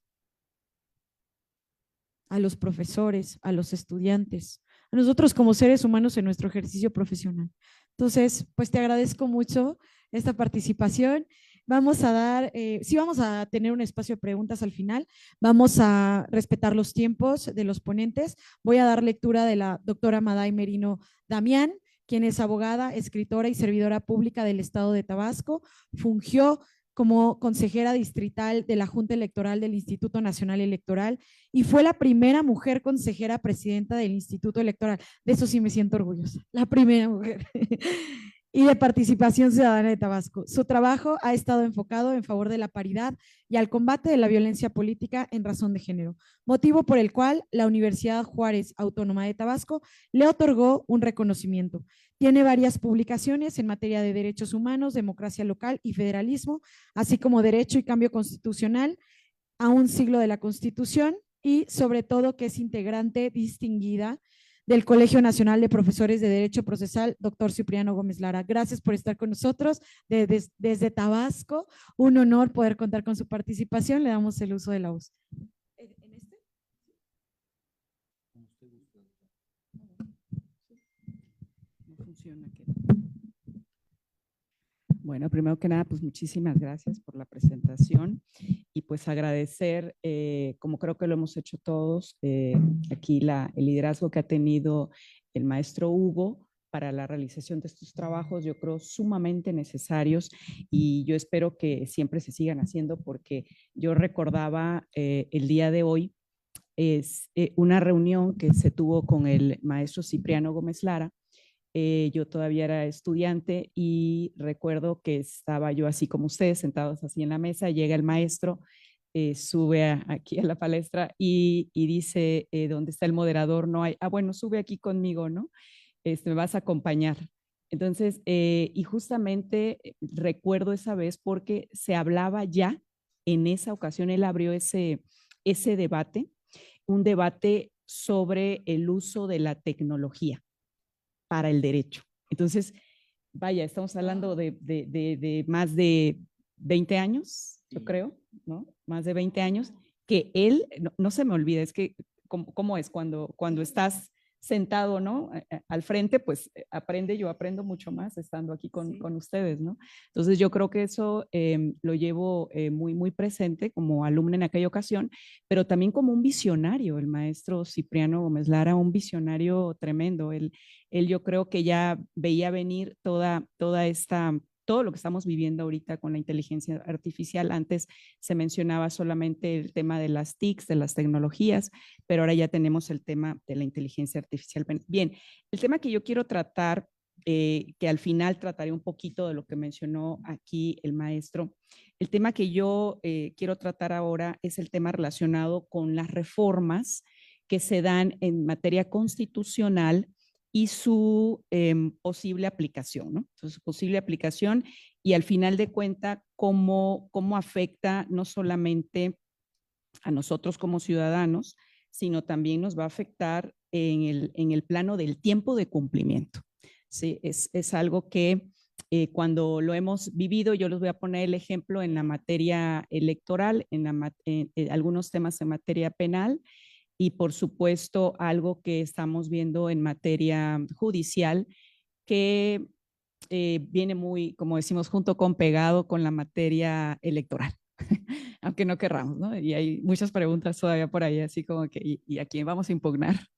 Si a la autoridad electoral o quién, ¿no? Pero bueno, ahí vamos viendo un poquito de todo. Entonces, lo primero que les quiero comentar es lo siguiente. Vean, toda reforma a nivel constitucional tiene ciertos candados, ¿no? Ciertos candados que tienen que ver con nuestra estructura como Estado, con nuestra democracia. Ya se ha dicho mucho en esta mesa sobre esa estructura y democracia que tenemos. Y no solo eso, sino que también estas reformas que se hacen a la Constitución no pueden estar despegadas de todos los tratados, pactos, convenios, en específico los que nosotros conocemos en materia de derechos humanos. No puede haber ese despegue. Y, por supuesto, tampoco podemos dejar fuera a todos los derechos fundamentales, jus cogens, costumbres, tratados, jurisprudencias, en materia internacional, el derecho relacionado con los tratados internacionales, que es el Pacta Sunt Servanda, y bueno, el entender lo que nosotros tenemos como el soft law y la doctrina también, que todo esto viene a ser parte de un ejercicio metodológico que se debe usar para las reformas constitucionales. Y lo digo abiertamente, ¿verdad? Toda reforma constitucional tiene que guardar el esquema democrático y de formación de Estado que nosotros tenemos y debe de guardar también esa sintonía con el plano internacional que al final de cuentas, después de la reforma de 2011, hemos adoptado como parte de nuestro propio ordenamiento. Y bueno, esta parte metodológica no puede estar fuera de ese análisis científico. Si yo pretendo hacer una reforma constitucional, debo de cuidar ese análisis científico. Por eso tenemos nosotros diferentes instituciones que constitucionalmente nos permiten hacer uso de datos. Y ahí vamos a encontrar nosotros el INEGI, es una excelente plataforma que nos da datos.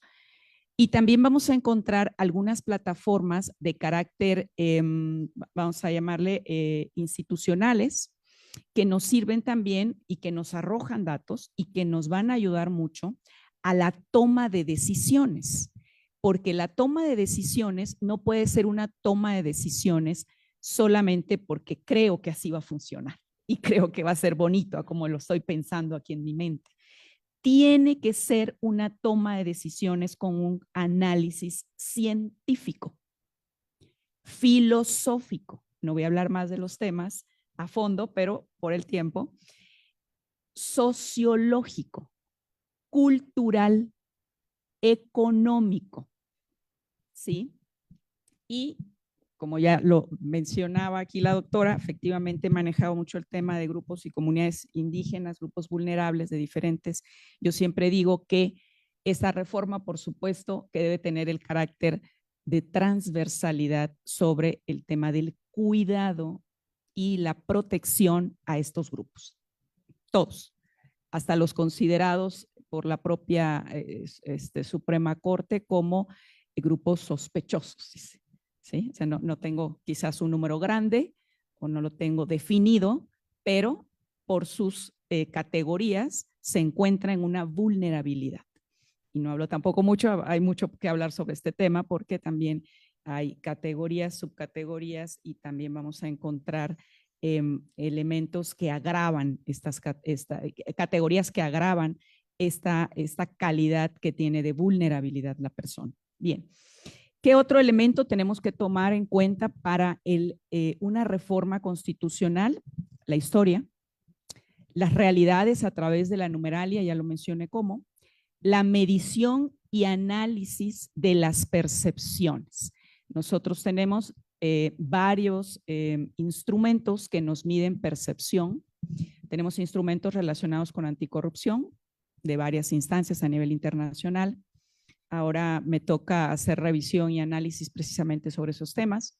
También tenemos instrumentos que han generado tanto el INEGI como también me trae a la mente ahora el informe País, realizado por varias instituciones, dentro de ellas el Instituto Nacional Electoral, y que nos marcan pautas sobre percepción. Una cosa es realidades a través de números y también percepciones que las podemos nosotros ya jalar a través de números. Todo esto lleva una metodología.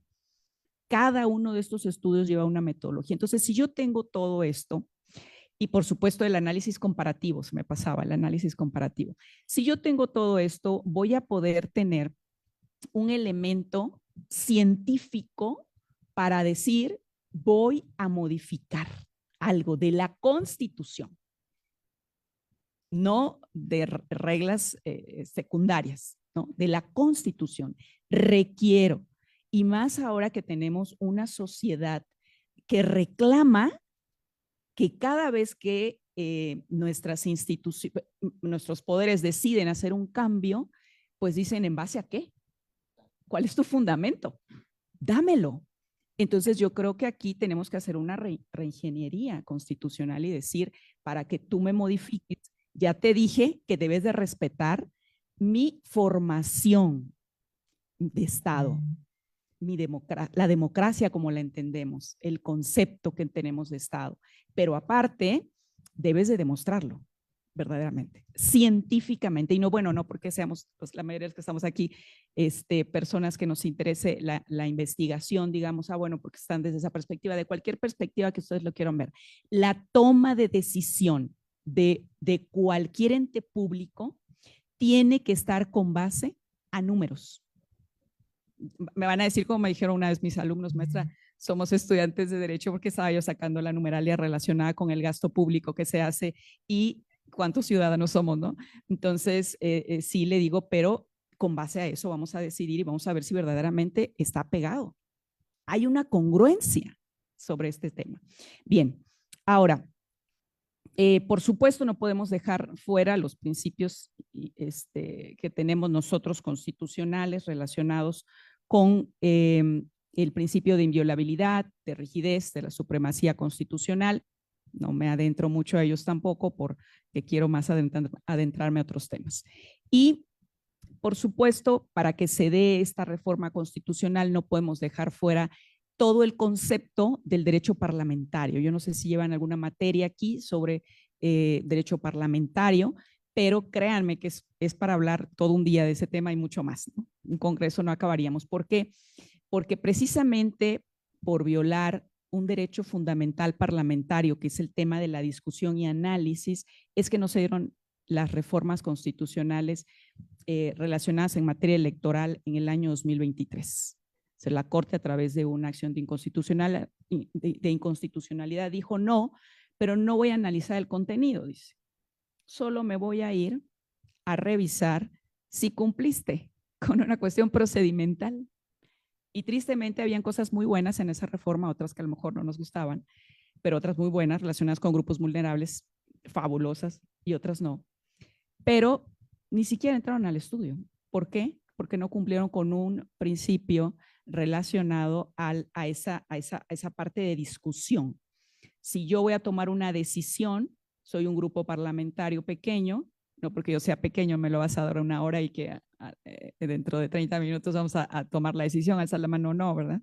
Tenemos que hacer un análisis y más cuando son fajos enormes de esto. Bueno, bien, esa es la parte de cómo debiera, lo pongo así, cómo debiera ser la reforma constitucional. Llámenle de la materia que ustedes consideren. Ahora, si ya está la reforma constitucional, y voy a poner un tema que tiene que ver con un tema electoral, para que la reforma funcione, sí requieren, las fracciones parlamentarias que la han propuesto, sí requieren necesariamente que tengan mayoría en congresos de las entidades federativas, sí requieren que tengan la mayoría en municipios y sí requieren que tengan la mayoría también, por supuesto, dentro del Congreso a nivel federal. Algo para que vean ustedes cómo está nuestro sistema, ¿sí? De aprobación de la norma. Ustedes dicen, bueno, sí, ya, aprobada, ¿no? Pero resulta que para que esta cumpla su función, va a ser enviada a los congresos de las entidades federativas. Entonces, si las entidades federativas, si ustedes revisaron, yo ahorita no me daría el tiempo de mostrarle todos los mapas que tengo, hice un análisis de todos los mapas en materia de quién quedó en las entidades federativas, pues por supuesto la mayoría la tiene Monera. Al momento que enviamos, que se envía, pues obviamente rápidamente los congresos aprueban, porque hay una sincronía para poder hacer que esta reforma sea factible. Pero resulta también, ustedes recordarán el artículo 115 constitucional, que dice el artículo 115 constitucional que existen los municipios con esa autonomía. Entonces yo tengo que enviar como Estado, entidad federativa, a cada uno de los municipios también, para que estos también digan, sí, estamos de acuerdo. Entonces vean ustedes todo el entramado, cuando ustedes a veces escuchan que decían en las elecciones el 6 de 6, el 6 de 6 sí es bueno, sí, claro, para poder pasar todas las reformas es muy bueno. Y el 6 de 6, sí, bueno, vamos a llamar, si vemos el entramado que tiene nuestro esquema de la aplicación de la norma, pues obviamente que sí es bastante factible, ¿no? Ahora, decimos, hay una sola entidad federativa en la cual no gana el partido político que está actualmente, que es Aguascalientes, ¿no? Entonces, por obvias razones, todas las demás entidades federativas, si aprueban, pasa la reforma, ¿no? Entonces, no sé si alguien por ahí recordará el tema de Fox. A Fox no le pasaron muchas reformas. ¿Por qué? Precisamente porque tenía cerrados los congresos. Entonces, tenía cerrados los congresos y por supuesto estaba totalmente polarizado también en el tema de los municipios. Bien, pero dije que no me quería meter mucho ahí, pero bueno, sí lo tenía que decir para que veamos, ¿verdad? Cómo es necesario esa parte y decir, bueno, no es nada más que la aprueben, ¿verdad? Aquí, sino es que también las entidades federativas digan sí, a través de sus congresos. Bien, entonces tenemos también que, bueno, ya que pasa esta parte y dice, sí, ya está aquí la reforma constitucional, nos va a venir otra etapa y les quiero poner el caso de materia electoral. En materia electoral hubo una gran reforma en el 2014. Y en el 2014 hubo una elección intermedia y ahí se echó a andar esa reforma, ¿sí? Esa reforma electoral fue muy compleja para cuando ya se aplicó, por eso yo voy a decir, hay una primera aplicación, hay un segundo momento de recomposición y hay un tercer momento de análisis de mejoras, ¿sí? Así son. en cuanto a que echemos a andar una reforma, porque no es nada más decir está la reforma constitucional, sino es decir, está la reforma constitucional y ¿dónde están las reglamentarias? Ajá, y ya tengo las reglamentarias, y ahora, ¿y cómo la voy a echar a andar? Sí, no es tan fácil, no es tan fácil, no es decir esto lo hago así y ya, y no va a haber ni un error, porque aquí, no, jóvenes, siempre por eso se necesita la interpretación del Poder Judicial, porque es quien te va a decir, a ver, espérame, ¿cuidaste la convencionalidad? ¿Cuidaste la constitucionalidad? ¿Cuidaste todo esto? A ver, esta parte reglamentaria, ¿cómo la vamos a echar a andar? Entonces, esa segunda etapa, que es cómo la vamos a echar a andar, la primera es aplicación. ¿Qué pasó ahí? Bueno, hubieron muchas complicaciones en cuanto a decidir cómo iba a ser esta casilla única. No, tampoco me quiero meter mucho en este tema, pero ¿qué surgió? Surgieron muchas resoluciones internas del INE donde emitieron muchas recomendaciones para que, a ver, oye, ¿quién se va a llevar el paquete? ¿La local o la federal? Ah, espérame, hago una recomendación, perdón, hago un acuerdo y lo subo a consejo y lo paso. Así, lo va a llevar a nivel federal el Instituto Electoral y los locales se quedan ahí esperando hasta que les llegue. Entonces, después se dieron cuenta que eso no era lo mejor, que fue la segunda etapa, elementos de recomposición le llamo yo, y en estos elementos de recomposición es que no voy a cambiar la reforma constitucional, pero la parte operativa de cómo voy a echar a andar esa reforma la voy reinterpretando. Es la segunda etapa. Y en la tercera etapa, que es el análisis de mejoras, yo le digo, bueno, en base a números, mira, abrimos tantas casillas, fueron tantos a votar, tuvimos estos problemas, no llegaron estos paquetes, nos hicieron falta esta documentación, nos hizo falta estas personas. Con base a esos números reales, ahora sí yo, autoridad que me tocó ver esto, se lo doy a conocer ¿a quién? Al legislativo, ¿no? Pues es el poder que debe estar haciendo esto. Y le digo, con números reales, esto pasa y esto se requiere. Entonces, bueno, eso es como una parte genérica, ¿no? Del análisis que se tiene que hacer. Ahora, tuvimos reformas electorales en materia laboral, 2014 fue muy nutrido, antes de 2014 también. Hemos tenido reformas en materia judicial también en este tiempo de pandemia. Y bueno, ahora vamos a tener estas reformas tanto para el Poder Judicial y alguien por ahí me decía, bueno, pues es casi lo mismo que lo que quieren hacer con el INE. No, punto final, eso no es lo mismo. No es lo mismo un órgano, miren, no es lo mismo un órgano que un poder. Es muy distinto, ¿sale? Para empezar, sí, efectivamente tenemos tres, dice, hay un solo poder, es un solo supremo poder, dividido en tres para su funcionamiento, ejecutivo, legislativo y judicial, pero dice, vamos a crear órganos autónomos como una especie de referees, ¿sí? Y bueno, si hacemos reformas, estos órganos autónomos, bueno, tienen como que sus temas ahí complejos para organizarse. Y bueno, al final de cuentas, el INE pues se ha podido organizar después de esta reforma de 2014. Ahorita está en el momento de decir que sí funcionó y que no, y poderlo decir abiertamente y cumplir con las cosas que se tienen. Ahora, me pongo a pensar, viene una reforma, bueno, ya está la reforma judicial, viene también la reforma ya para los órganos autónomos, en este mes, si no mal recuerdo. Entonces, la cuestión de los órganos autónomos, créanme que le quita fuerza el tema del Poder Judicial, totalmente. Digo, no es que sea menor, porque sí impacta, por supuesto que sí, pero lo que impacta el tema del Poder Judicial, y lo digo con mayúsculas, es que sí implica una responsabilidad de uno de los tres poderes. Sí, eso es impactante. Ahora, no me quiero meter mucho en ese análisis porque, bueno, ya se ha hecho y se ha dicho mucho sobre ese tema, pero sí quiero decir algo. La elección. Aquí me está diciendo que va a haber una autoridad electoral y el Poder Judicial. Hay varias preguntas que pues nos pueden quedar ahí en la mente. Una de ellas es los medios de impugnación. Los vamos a usar ¿cómo? ¿No? Entonces digo, yo todavía estoy en ese análisis, digo, creo que hay muchas respuestas tal vez en este tema, pero sí me surgen algunas dudas. las personas que participan, dice, bueno, no van a poder tener acceso a recursos, pero pues tenemos las redes, ¿verdad?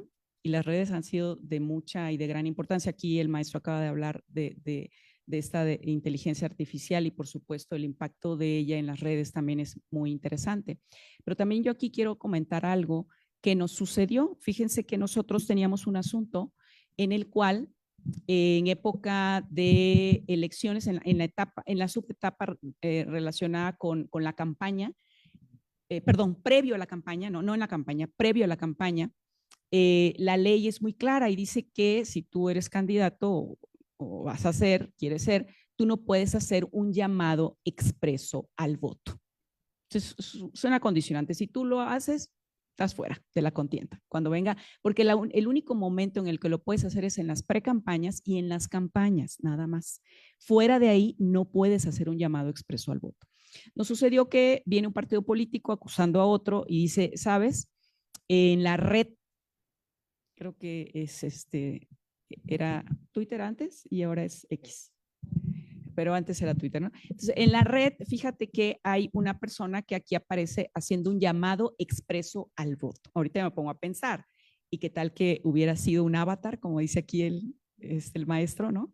Pero al final de cuentas no era un avatar, era la persona. Y dijimos nosotros, pues hay que bajar esa información de la red, ¿sale? Entonces le dijimos, bájela, pues no la bajó. Pues vamos a hacer el llamado a la red para que la baje. No les cuento todo lo que hicimos, ¿eh? Pero al final de cuentas, ¿qué nos dijo la red? No la bajó. Oiga, pero está usted violando aquí en mi país, que es mi país y te estoy dejando entrar, estás violando una ley en materia electoral y no puedes dejar eso porque te estoy dando un mandato de que lo bajes, ¿sí?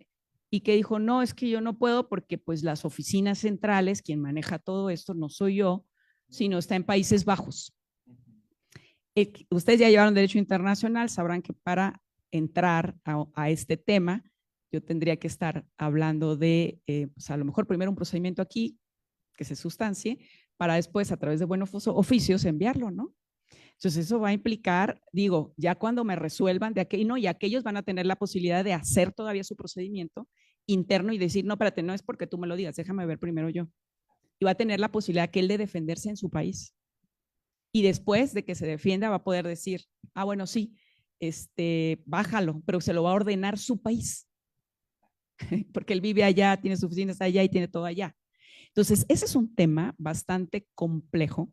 Sí, y como bien dicen aquí los compañeros, pues no ha habido una reglamentación al respecto.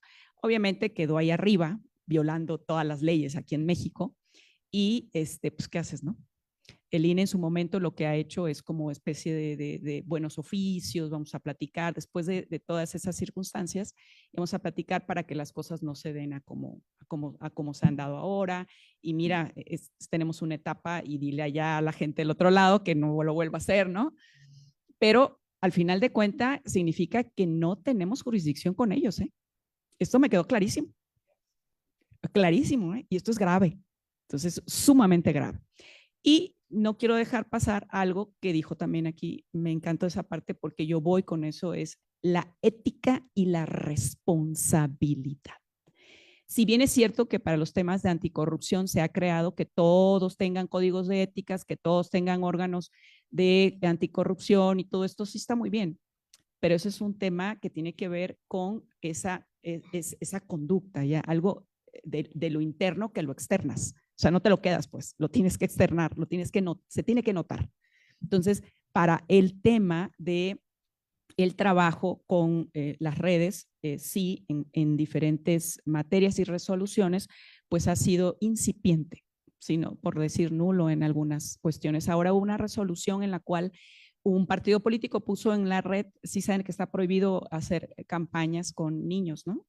Que se vean los niños y todo esto. Bueno, pues sale una resolución y le dicen al partido, baja esa porque pues hay un niño ahí. Y dice, no, no es un niño, fíjate que es un avatar. A ver cómo me juzgas eso, ¿no? Entonces, sí. Y ahí se queda, ¿eh? O sea, si tú qué haces, pues no puedo hacer mucho, ¿no?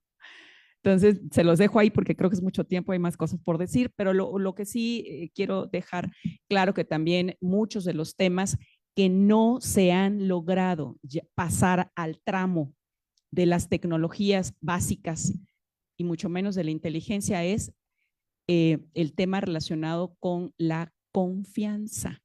Y eso lo digo con mayúsculas, lo digo subrayado y entre paréntesis, pero no entre paréntesis, entre comillas, perdón. Es la confianza sale cara en México, ¿eh? La confianza sale cara. Ustedes vean una boleta electoral, es un billete, nada más que grande. Y dependiendo del tipo de confianza que se tenga, le ponen más candados. Entonces, la confianza que ustedes tengan hacia las instituciones y todo esto, pues implica más. Me hice una alumna, y ya con esto termino, una vez dice, ¿por qué no hacen una app, maestra, donde nada más subamos ahí a ver, por quién quiero votar y ahí desde mi casa, que es el domingo de andar saliendo ahí a hacer filas y qué tal que llueve y el sol, ¿no?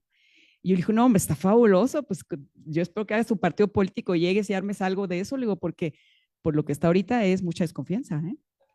Y a las tecnologías, perdón, y a la inteligencia artificial y todos estos mecanismos, pues no nos resulta para la mayoría, ¿no? Dicen, no, ¿qué tal que cambien todas las votaciones, ¿no? Entonces, digo, para que veamos nada más que lo que representa, y lo vuelvo a decir, la confianza es cara en México. Bueno, con esto termino, gracias.